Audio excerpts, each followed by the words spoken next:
Բարև ձեզ սարգելի հայրենակիցներ, այսօր գտնվում եմ Ամերիկայի արևելյան ափի ամենահայաշատ քաղաքներից մեկում Բոստոնում։ Մեջքից հետևում ձիով մարդը Ամերիկայի նախագահ Ջորջ Վաշինգտոնն է, նրա արձանը, եւ այսօր բայց նրա մասին չեմ ուզում պատմել, ուզում եմ պատմել նրանից հետո եկող Ջոն Ադամսի մասին, երկրորդ նախագահի մասին Ամերիկայի, ով եղել է հայտնի դիվանագետ, իրավաբան եւ նրանից հետո եղել է Ամերիկայի նախագահ։ Երբ նա դարձել է Ամերիկայի նախագահ, 5 տարի կառավարել է եւ կառավարման ընթացքում բավականին ոչ պոպուլյար որոշումներ է կայացրել, որը իր դեմ է տրամադրել շատ մարդկանց։ Եվ ընտրություններ են տեղի ունեցել եւ ընտրությունների ժամանակ նրանից ավելի շատ ձայներ է հավաքել Ամերիկայի հաջորդ նախագահ արդեն Թոմաս Ջեֆերսոնը։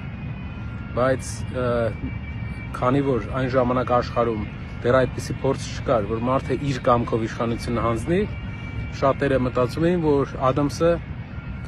ազդեցություն կգործի եւ կմնա իշխանության եւ երկիրը կվերածվի միանձնյա իշխանության երկրի։ Սակայն անցալով Վաշինգտոնի փորձին, տեսնելով փորձը, որ նա ինքնակամ հրաժարվել է երկրի կառավարումից եւ պատվիրել է իրենից հետո եկողներին, որ 2 ժամկետից ավել չիշխեն, Ջոն Ադամսը չնայած նեղացած է լինում հասարակությունից, բայց հրաժարական է տալիս եւ երկրի ղեկավար է նշանակվում Թոմաս Ջեֆերսոնը։ Այդ ժամանակ հասարակությունում բավական մեծ հակասություններ կային ամերիկյան եւ սա բերեց նրան, որ բոլոր հակասությունները լուծվեցին եւ Ամերիկայի Միացյալ Նահանգները դառավ ինստիտուցիոնալ ընտրական իրավունքով երկրի ղեկավար ընտրող առաջի երկիրը եւ պատմության մեջ առաջի անգամ ինքնակամ մարդը հրաժարվեց իշխանությունից Ջոն Ադամսը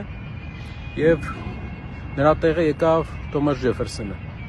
Դրանից մոտ 26 տարի հետո, այդ դեպքերից 26 տարի հետո երկուսն էլ նույն օրը մահացան, Ամերիկայի անկախության օրը։ Սակայն երկուսն էլ թողեցին շատ մեծ հետք ոչ միայն Ամերիկայի, ամբողջ մարդկության պատմության մեջ։ Եթե մենք ցանկանում ենք ունենալ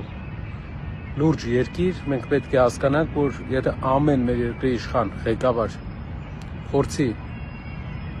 իշխանությունը պայել այնքան ժամանակ, մինչև բանը բանից անցնի, ոչ մի ինստիտուցիոնալ հիմք էլ չենք ունենա, եւ մենք պետք է հասկանանք, որ իշխանության փոփոխություններն են գառանտը զարգացող նորմալ ժողովրդավար երկրի, իսկ ժողովրդավար երկիրն էլ գառանտն է զարգացող տնտեսության։ Այսօր այսքանը, հետևումս տեսնում եք մի հատ սիրուն սկյուռիկ, իր անունը մտածեք ինչ դնենք։ Շնորհակալ եմ։